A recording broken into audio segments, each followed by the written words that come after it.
नमस्कार। एक नए वीडियो के साथ खजुहट कविता कोश में फिर आपका स्वागत है। इस वीडियो में यूपी बोर्ड के हिंदी और सामान्य हिंदी के पाठ्यक्रम में निर्धारित नौका विहार शीर्षक कविता का द्वितीय खंड अर्थात जो शेष बचा है उसकी व्याख्या सारगर्भित ढंग से प्रस्तुत की गई है। और यदि आपने अभी तक हमारे चैनल को सब्सक्राइब नहीं किया है तो सब्सक्राइब करने का कष्ट करें ताकि आगे भेजे जाने वाले वीडियो आपको आसानी से उपलब्ध हो सकें।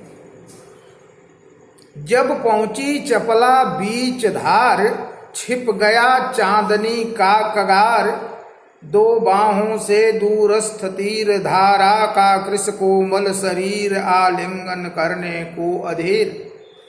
अति दूर क्षितिज पर विटप माल, लगती भ्रू रेखा सी अराल, अपलक नभ नील नयन विशाल, माँ के उर पर शिशुषा समीप, सोया धारा में एक द्वीप, उर्मिल प्रवाह को कर प्रतीप, वह कौन विहग क्या विकल कोक, उड़ता हरने निज विरह शोक, छाया की कोकी को विलोक।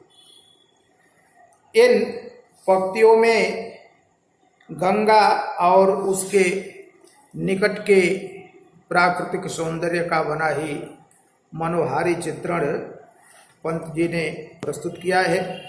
कहते हैं कि जब पहुंची चपला बीच धार, चपला कहते हैं नाव को। पंत जी कहते हैं कि जब हमारी नाव जल की बीच धारा में पहुंची, छिप गया चांदनी का कगार, तो गंगा के रूपहले किनारे हमारी आंखों से ओझल हो गए। दो बाहों से दूरस्थ तीर, धारा का कृष कोमल शरीर, आलिंगन करने को अधीर। कहते हैं कि ऐसा लग रहा था कि वे दूर स्थित दोनों किनारे किसी की फैली हुई दो बाहें हों जो उस कृषांगी गंगा के कोमल शरीर का आलिंगन करने के लिए अधीर हो रहे हैं। कितनी अच्छी उपमा देखिए। दूरस्थ दूर स्थित तीर, तीर पर दूर स्थित, वो तो तट हैं दोनों, ऐसे लग रहे हैं किसी की दो बाहें हों फैली हुई और उस कृषांगी गंगा का आलिंगन करने के लिए अधीर हो गई। अति दूर क्षितिज पर विटप माल, लगती भ्रू रेखा सी अराल। क्षितिज जहाँ पर आकाश और पृथ्वी मिलते हुए से दिखते हैं उसको क्षितिज कहते हैं। विटप माल वृक्षों की पंक्तियां, भ्रू रेखा सी अराल, अराल माने तिरछी, भ्रू रेखा बाहों की पंक्ति उस तरह से। वो ये कह रहे हैं कि अति दूर क्षितिज पर स्थित वृक्षों की पंक्तियां ऐसे लग रही थी मानो पृथ्वी के सौंदर्य को बिना पलक झपकाए देख रहे आकाश की नीली और विशाल नेत्रों की तिरछी बाहें। अति दूर क्षितिज पर विटप माल, अति दूर क्षितिज पर दिखने वाली वृक्षों की जो पंक्तियां थी वे ऐसी लग रही थी कि मानो वे और कुछ नहीं, पृथ्वी के सौंदर्य को अपलक देख रहे नीले और विशाल आकाश के नेत्रों की तिरछी बाहें। वो कहते हैं कि माँ के उर पर शिशुषा समीप, सोया धारा में एक द्वीप, उर्मिल प्रवाह को कर प्रदीप। वहीं गंगा में एक छोटा सा द्वीप जो गंगा के उर्मिल प्रवाह को उलट देता था। वह द्वीप ऐसा लग रहा था मानो उस गंगा रूपी नवयौवना के वक्ष पर लेटा हुआ कोई छोटा सा बालक हो। उर माने वक्ष स्थल हृदय, उर्मिल प्रवाह, उर्मिल माने उर्मिल प्रवाह, लहरों से युक्त प्रवाह। तो वहीं उस द्वीप पर जाकर के लहरें टकरा करके वापस आ जाती। वह कौन विहग क्या विकल कोक, उड़ता हरने निज विरह शोक, छाया की कोकी के बिलो। कवि कह रहा है कि उसी समय एक उड़ता हुआ पक्षी देखा। ये कल्पना कर रहा है कि संभवतः वह अपनी चकवी से बिछुड़ा हुआ विरही चकवा था, जो अपनी ही छाया रूपी चकवी को देखकर उसी से मिलकर अपनी विरह व्यथा को दूर करने का प्रयास कर रहा था। यानी वो चकवा अपनी ही परछाई को अपनी चकवी समझ से उसी से मिलने के प्रयास में इधर उधर घूम रहा था, चक्कर रहा है। काव्यगत सौंदर्य देखिए, प्रकृति का बहुत ही सजीव चित्रण किया गया है। प्रबंध शैली है, भाषा खड़ी बोली है, शब्द शक्ति, लक्षणा, गुण, माधुर्य और प्रसाद, रस श्रृंगार है, अलंकार, उपमा, रूपक, भ्रांतिमान और मानवीकरण। आगे, पतवार घुमा अब प्रतन भार, नौका घूमी विपरीत धार, डाणों के चल करतल पसार, भर भर मुक्ता फल फेन इस पार, बिखराती जल में तारहार, चांदी के सांपों सी रलमल नाचती रश्मियां जल में चल, रेखाओं सी खिंच तरल सरल, लहरों की लतिकाओं में खिल, सौ सौ शशि सौ सौ उड़ झिलमिल, फैले फूले जल में फेनिल, अब उथला सरिता का प्रवाह, लग्गी से ले ले सहज था, हम बढ़े घाट को सहोत्साह।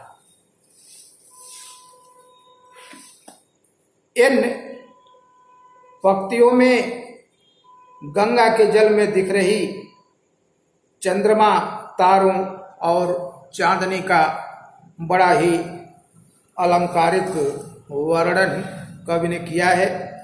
कहते हैं कि पतवार घुमा अब प्रतन भार, नौका घूमी विपरीत धार। कवि कह रहा है कि पतवार को घुमा दिया गया, अधिक जल के कारण हल्के भार वाली नौका अब धारा के विपरीत मुड़ गई। प्रतन भार माने हल्का भार, कम भार। डाणों के चल करतल पसार, भर भर मुक्ता फल फेन इस पार, बिखराती जल में तारहार। कह रही है कि हमारी नाव डाण रूपी हाथों को फैला करके, डाणों के चल करतल, करतल माने हाथ, पसार माने फैला करके, तो डाण रूपी चंचल हाथों को फैला करके, भर भर मुक्ता फल फेन इस पार माने प्रचुर मात्रा में, अधिक मात्रा में, घने, भर भर मुक्ता फल फेन रूपी मोतियों को अपने हाथों में भर भर करके, बिखराती जल में तारहार, जल में फेंक करके उन्हें तारहार करना, नष्ट करते हुए हमारी नौका आगे चलने लगी। ये बताया जाता है कि डाणों के चल करतल पसार, भर भर मुक्ता फल फेन इस पार। कवि कह रहा है कि हमारी नाव डाण रूपी हाथों को फैलाकर फेन रूपी ढेर सारे मोतियों को हाथों में लेकर के उन्हें जल में बिखेर कर नष्ट करती हुई आगे चल पड़ी। आगे क्या कर रहे हैं कि चांदी के सांपों सी रलमल नाचती रश्मियां जल में चल, रेखाओं सी खिंच तरल सरल। उस चंचल जल में उठने वाली लहरों पर जब चांदनी पड़ती तो वह ऐसी लगती मानो बहुत से चांदी के सांप मिल करके नाच रहे। लहरों की लतिकाओं में खिल, सौ सौ शशि सौ सौ उड़ झिलमिल, फैले फूले जल में फेनिल। कभी आगे कहता है कि उस फेनिल जल में, उस फेल युक्त जल में लहरों पर पड़ने वाले चंद्रमा और तारों के बिंब को देख करके ऐसा लगता था कि लहरों की लताओं पर खिल करके सैकड़ों सैकड़ों चंद्रमा और तारा रूपी फूल फेनिल जल में फैले हुए हों, ऐसा लग रहा था। अब उथला सरिता का प्रवाह लग्गी से ले ले सहज था। उथला माने छिछला, कम जल वाला, जहां जल कम हो गया। कहते हैं कि अब नदी का बहाव कम हो गया, हम लग्गी से पानी की नाप लेकर के उत्साह के साथ घाट की ओर आगे बढ़ने लगे, बढ़े। अब उथला सरिता का प्रवाह लग्गी लेकर सहज था, हम बढ़े घाट को सहज। ये बात कहा। इन पंक्तियों में भी संस्कृत निष्ठ खड़ी बोली का प्रयोग हुआ है। शब्द शक्ति अभिधा लक्षणा है, गुण प्रसाद शांत रस है, अलंकार में उपमा उत्प्रेक्षा रूपक और मानवीकरण अलंकार का प्रयोग हुआ है। अगला छंद, ज्यों ज्यों लगती है नाव पार उर में आलोकित सत विचार। उर माने हृदय। इस धारा सा ही जग का क्रम, शाश्वत इस जीवन का उद्गम। शाश्वत है गत शाश्वत संगम। शाश्वत माने सनातन, शाश्वत नभ का नीला विकास, शाश्वत सच का यह रजत हास, शाश्वत लघु लहरों का विलास। हे जग जीवन के कर्णधार, चिर जन्म मरण के आर पार, शाश्वत जीवन नौका विहार। मैं भूल गया अस्तित्व ज्ञान, जीवन का यह शाश्वत प्रमाण, करता मुझको अमृत दान। इन पंक्तियों में कवि ने नौका विहार के बाद जिन दार्शनिक अनुभूतियों का अनुभव किया है उन्हें व्यक्त करते हुए कह रहा है कि ज्यों ज्यों लगती है नाव पार। कवि कह रहा है कि जैसे जैसे हमारी नाव किनारे जान रही है, उर में आलोकित सत विचार। सत माने सैकड़ों, उर माने मन। मेरे मन में सैकड़ों विचार आ रहे हैं, आने लगे। इस धारा सा ही जग का क्रम। क्या विचार है? विचार ही जगह कि इस गंगा की धारा के समान ही जग का क्रम भी निरंतरता युग है, कभी समाप्त होने वाला नहीं है। शाश्वत इस जीवन का उद्गम, शाश्वत है गत शाश्वत। जिस प्रकार इस जलधारा का उद्गम प्रवाह और सागर में मिलना सनातन है, उसी प्रकार जीवन का भी उत्पन्न होना, गतिशील होना और अंत में उस विराट में, उस ब्रह्म में लीन हो जाना भी सनातन है। शाश्वत नभ का नीला विकास, शाश्वत सच का यह रजत हास, शाश्वत लघु लहरों का विकास।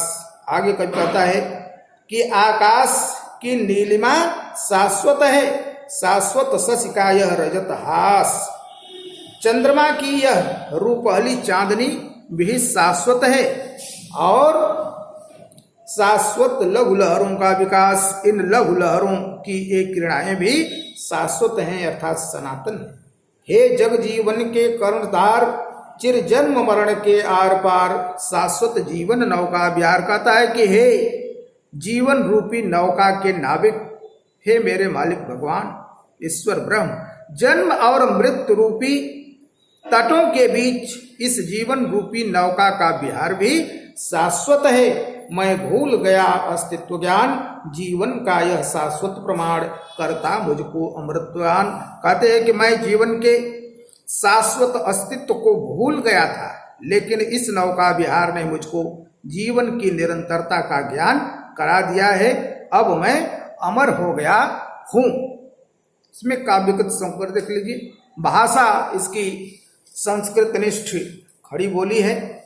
शब्द शक्ति लक्षणा है, गुण माधुर्य और प्रसाद, रस शांत रस है, अलंकार उपमा रूपक और अनुप्रास है। धन्यवाद।